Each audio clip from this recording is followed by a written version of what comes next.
Okay, to be completely clear about this video, originally I intended to take this week off from any long-form content on this channel, but sometimes you have to choose between doing what is easy and doing what is right, and right now I need to talk about one of the greatest April Fool's stunts I have ever seen. So join me as we talk about Battlezoo Ancestries Dungeons on this episode of The Local Disaster Tour Guide.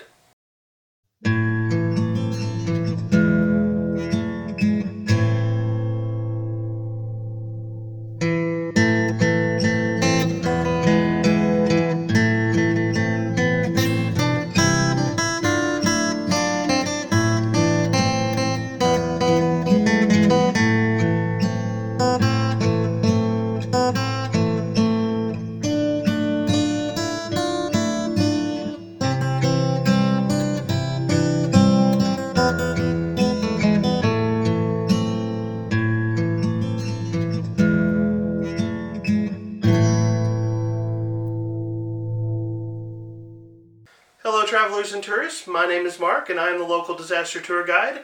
That's right, I am a storyteller who is kind of blown away by the fact I am seriously thinking about using an April Fool's stunt in a future campaign sometime.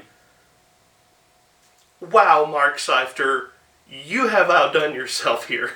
Welcome to a journey through the fantastic world of TTRPGs like Pathfinder and Starfinder. Today, I'm going to be talking about the recently released Battlezoo Ancestries Dungeons PDF from Roll for Combat. This PDF was authored by Mark Seifter, and as I've alluded to, was released on April Fool's Day as an April Fool's Day stunt. By the way, just to be clear about this video is not sponsored in any way. Roll for Combat did not ask me to talk about this. Let me be clear. I just saw a work of art, and I had to give that work of art its due. For those of you who may be unfamiliar, Roll for Combat is the group that has hosted the RPG Superstar competitions for the last couple of years, and here in the near future, they're going to be releasing a couple of books. The Battlezoo Bestiary, which is actually going to feature some monsters that I created that won the first round of the competition, as well as Battlezoo Ancestries Dragons that allow you to play a dragon in Pathfinder 2e, and Jewel of the Indigo Isles, which is an adventure that they are publishing that's going to be making use of some of the Battlezoo monsters and some of the other fun stuff that Stephen Glicker and his team at Roll for Combat have created. Now, I will tell you, I already have the PDF for Battlezoo Bestiary and Battlezoo Ancestry Dragons. I have not done a review on those products yet, because, honestly, I'm waiting for the books to come out.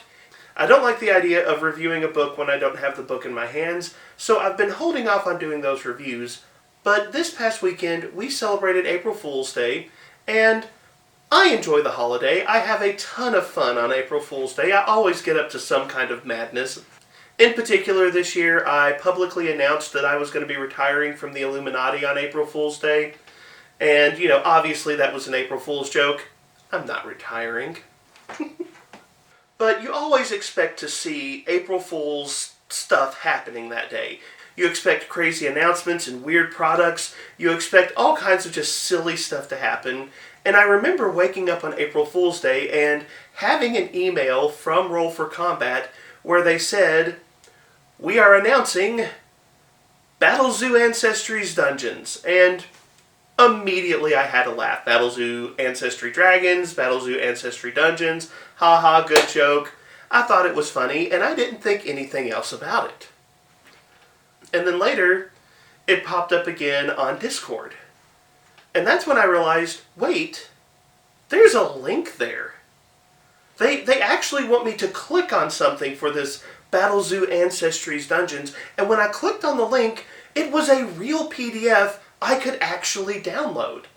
And being curious to see just how far they were going to go with the joke, I clicked on that link and found a real PDF with real Pathfinder 2e compatible statistics to play an Awakened dungeon.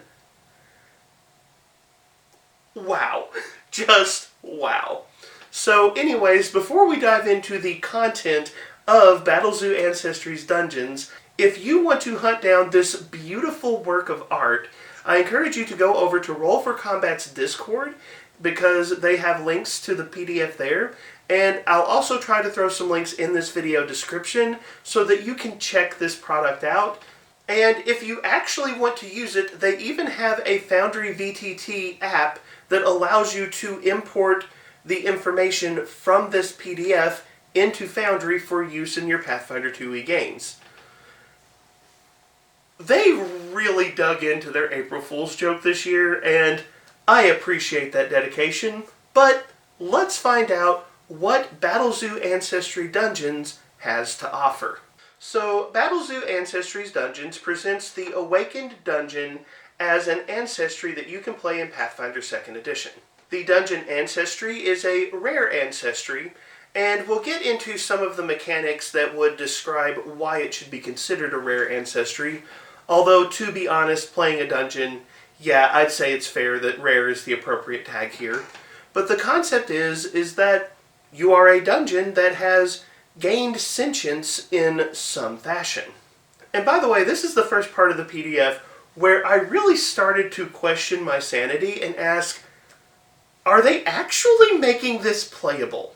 They dive into this concept of a dungeon that has somehow gone beyond its normal existence, maybe even the magical elements of its existence, to gain sentience, to gain awareness, and to gain a desire to, well, impact the world.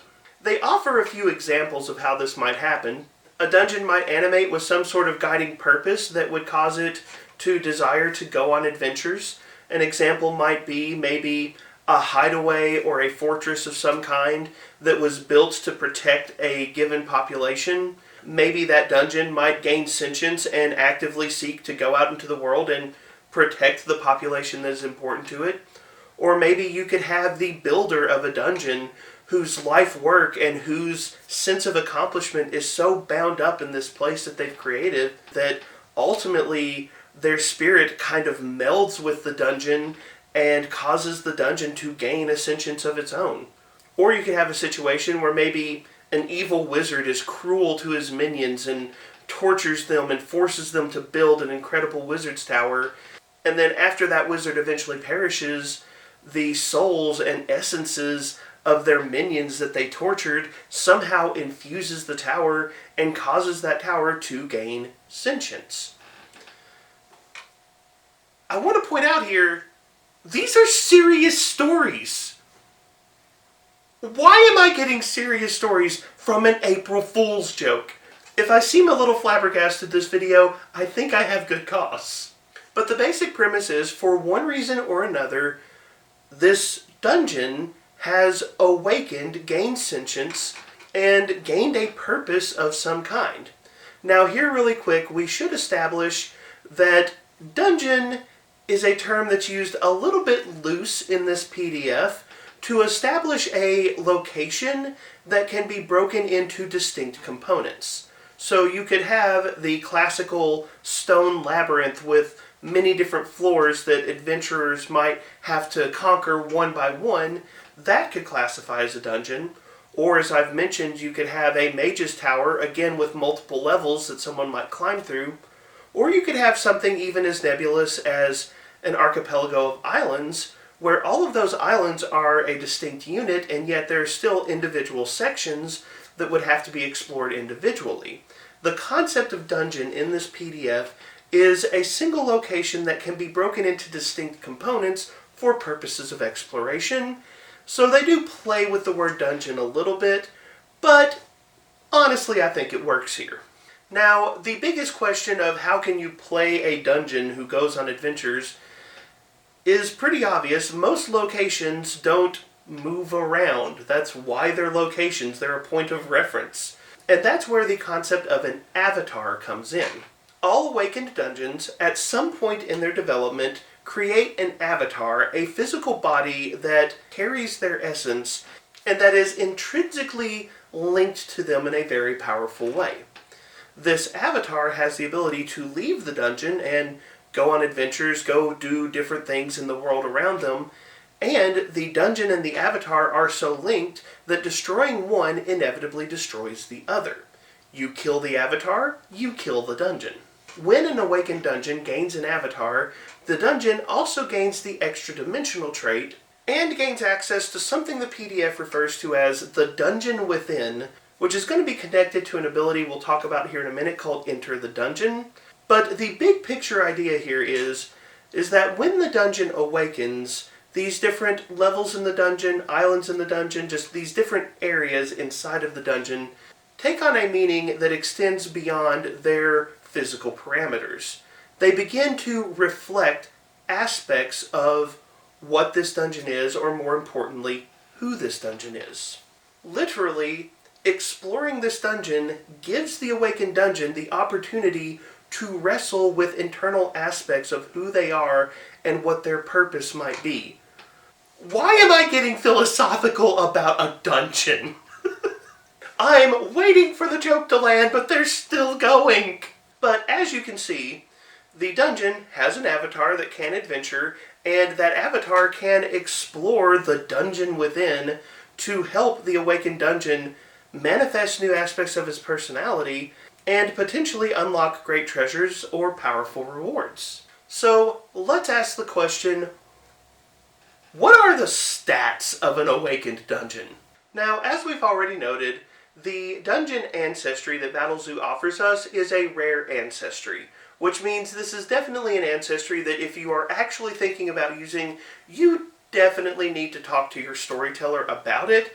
The storytelling implications of playing an awakened dungeon are pretty complex.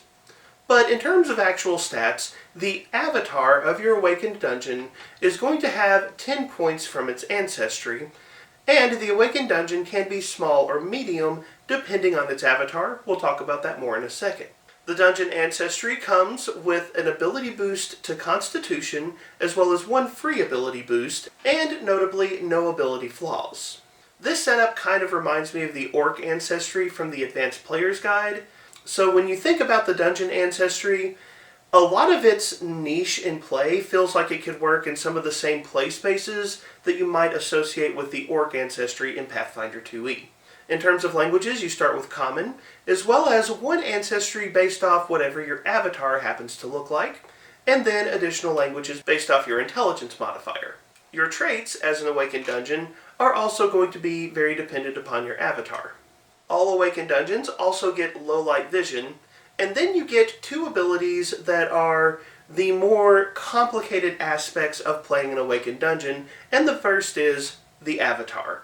As we've mentioned, all awakened dungeons eventually develop an avatar, a physical body that can travel around the world and interact with things. We've already mentioned that your life essence is bound up in the avatar, so if your avatar dies, you as an awakened dungeon die as well. But when you create your avatar, you pick a particular humanoid ancestry that avatar resembles in some fashion. So you could play a human awakened dungeon, you could play a halfling awakened dungeon, you could play a dwarf awakened dungeon. The choice is really up to you. And that choice is going to affect what traits your avatar has and the languages you start with. So if you decided to have a dwarf avatar, you would have the dwarf trait and the dwarven language at character creation. You also gain an ability called Enter the Dungeon, which allows you to explore the different levels of your dungeon. This is that philosophical, physical conquering of your inner self thing that we talked about earlier. You can spend an hour in a safe and stable location to enter the extra dimensional space that is your dungeon and attempt to conquer one of the levels of that dungeon. You also have the ability to bring your allies with you, though if you want to bring your allies with you, they do have to hold hands with you or in some other fashion be in physical contact during the hour ritual that you perform. But those are the base stats. Now let's talk dungeon heritages, because, well, this PDF is definitely giving us lots of options, so we need to ask, what kind of dungeon are you? This PDF gives us 5 different types of dungeon that your character might be: Archipelago, Cavern, Labyrinth, Tower, and Tree. Archipelago represents a chain of islands that are intrinsically linked together in some fashion, with the individual islands being the different floors or levels of the dungeon within. This heritage in particular is going to give you a swim speed of 10 feet and give your avatar the amphibious trait, allowing you to breathe both air and water. The cavern heritage reflects sort of the natural cave-like dungeons that are popular in a lot of fantasy TTRPGs, and comes with what is honestly a very common ability with a lot of heritages in 2E, and that is dark vision. The next heritage, the Labyrinth, is associated with a more deliberately constructed version of a dungeon, often the kind of dungeon that is deliberately intended to cause the people that explore that dungeon to get lost. If you have the Labyrinth heritage, you are trained in survival, you gain a +2 bonus when you attempt to sense direction, and a success on a sense direction check is treated as a critical success instead. The next heritage that is offered is the Tower heritage, basically the classic Wizard's Tower concept, and because you are associated with powerful spellcasters, you have a better natural understanding of magic. As a result, you gain access to an arcane cantrip which serves as an innate arcane spell for you. The final heritage that this PDF offers is the Tree heritage, which kind of has the same feeling as like a Dryad's tree or something like that from the Fey realm. The idea is this massive tree that has different roots or limbs or different magical areas that you might be able to access, and reminds me of a lot of the old Super Nintendo games I used to play. If you have the Tree heritage, you gain a +2 bonus on perception and saving throws related to, well, interacting with plants. And then you gain a number of different small niche benefits related to using the diplomacy skill, again with plants. So those are the 5 specific heritages that are offered in this PDF. I will say that the way this PDF is structured, honestly, I could see a lot of the versatile heritages in Pathfinder 2E being used with the dungeon Ancestry. I don't know why I'm going this in depth, but I'm sorry my brain went there, so you get to hear it too. Like, I can imagine an Ancestry dungeon Azamar. I can imagine an Ancestry dungeon Tiefling, or Duskwalker, or Gonzi, or Aphorite.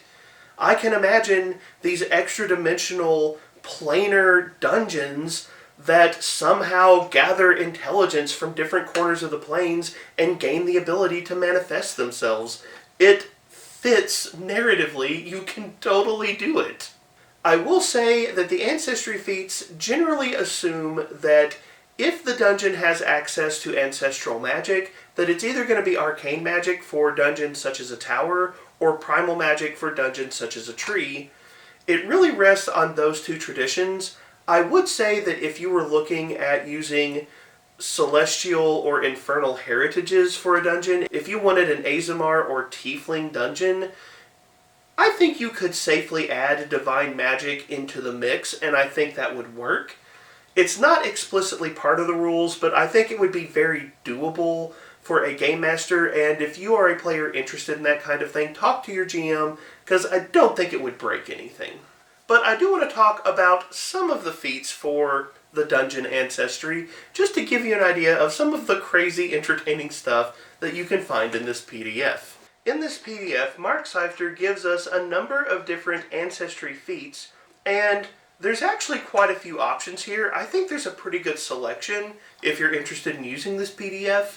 But one of the running themes of the dungeon Ancestry feats is kind of this idea of either pulling things from your dungeon or using the extra dimensional space in your dungeon in creative ways to help your avatar as it goes on its adventures.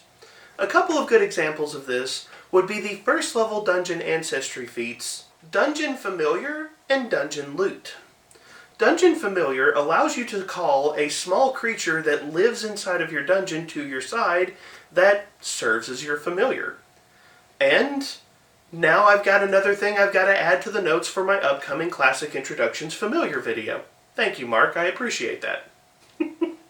Dungeon Loot represents the idea that dungeons are good at storing things, you get training in the athletics skill, and you gain the Hefty Hauler skill feat, allowing you to carry more stuff than might be normal for an avatar of your size.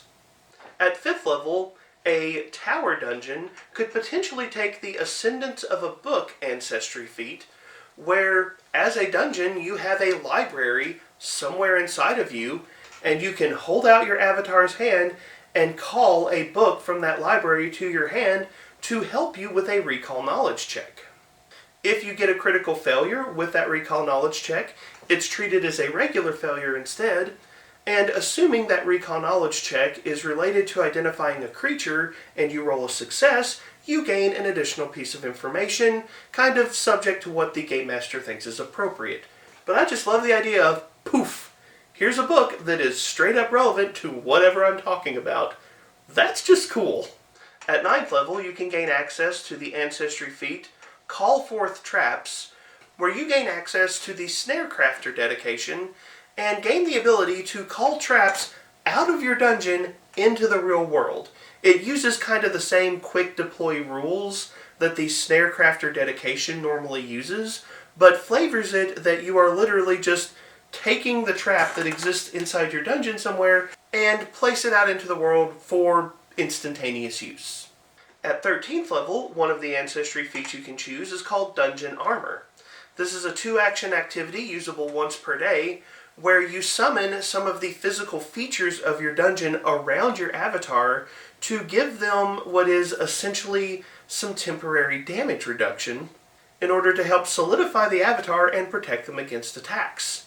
This functions as physical resistance 10 that can be bypassed by adamantine weapons, but there is a special note here that this resistance does wear down, so every time this resistance would apply, you lose 1 point of the resistance until it's gone. So you start with physical resistance 10, take a hit, then it's physical resistance 9, then 8, then 7, you get the idea. But basically, you are summoning the dungeon walls around your avatar to protect them from harm. That's a cool visual. But hey, so far all we've been doing is talking about feats that allow you to call stuff from the dungeon to your avatar. Let's make some more creative use of said dungeon with the level 17 Ancestry feat, Into the Dungeon. This is a 2-action activity usable once per day. It has the incapacitation trait, and you choose a target creature within 30 feet. They must make a will save, and basically what you do is you just teleport them into your dungeon, and then they have to try to escape it. I'm not going to go into the full mechanics of the ability, but depending on their saving throw, you can remove them from battle for a pretty significant period of time as they try to make their way through whatever madness rests inside, well, the dungeon within. So that was a super quick run through of Battlezoo Ancestries Dungeons, the April Fool's PDF that they released that doesn't feel like an April Fool's joke. I am genuinely amazed that they took such a silly concept, found a way to give it real story hooks that you could actually use in a game in a meaningful way, and make it work mechanically inside of Pathfinder 2nd Edition. Okay, so I just want to say real quick, Pathfinder 2e now has rules for a Dragon Ancestry and a Dungeon Ancestry. 5e, I think 2e is flexing on you. Just saying. Seriously, this PDF, I consider this to be a work of art. This is the kind of thing I love to see on April Fool's Day. Yes, it's a good laugh, but it also weirdly turned into this thing that I could actually see being used in a real game. I think there is some real storytelling potential here. I think you could have some very phenomenal character concepts out of this. Like, I think this is actually very usable, and I'm impressed. I'll go ahead and say I haven't dived into all of the fun nuances of this PDF. There are some really cool surprises that Mark Seifter and the people from Roll for Combat have included in this PDF. I strongly encourage you to check it out. Like I said, you can get it for free over on their Discord. So if you want to have a good laugh, or if you want to play with some unique but very interesting story concepts, I strongly encourage you to check this out. But let me turn the conversation over to you. Have you had a chance to check out Battlezoo Ancestry Dungeons? And if so, what did you think? If you haven't read it yet, are you interested in the PDF now? And what kind of characters does this sort of April Fool's PDF inspire for you? Do you think this is something that you might actually use at your table one day? Let me know in the comments down below. Also, don't forget, if you enjoyed this video, please like it and share it, subscribe to the channel. Also, if you're interested in being part of the Disaster Tour Guide community, you can check out my free Discord, which is linked in the video description below. And if you'd like to support the channel financially, you can check out my Patreon link, which is down there as well. And in honor of all the fantastic work that Roll for Combat has done in creating this PDF and producing it for free to the TTRPG community, go show them some love as well. But thank you so much for being here. Thank you so much for being a part of the conversation. Have a wonderful day.